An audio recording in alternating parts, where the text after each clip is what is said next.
أَوَلَمْ يَعْلَمُوا أَنَّ اللَّهَ يَبْسُطُ الرِّزْقَ لِمَن يَشَاءُ وَيَقْدِرُ إِنَّ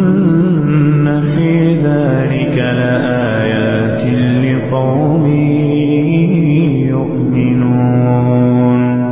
قُلْ يَا عِبَادِيَ الَّذِينَ أَسْرَفُوا عَلَىٰ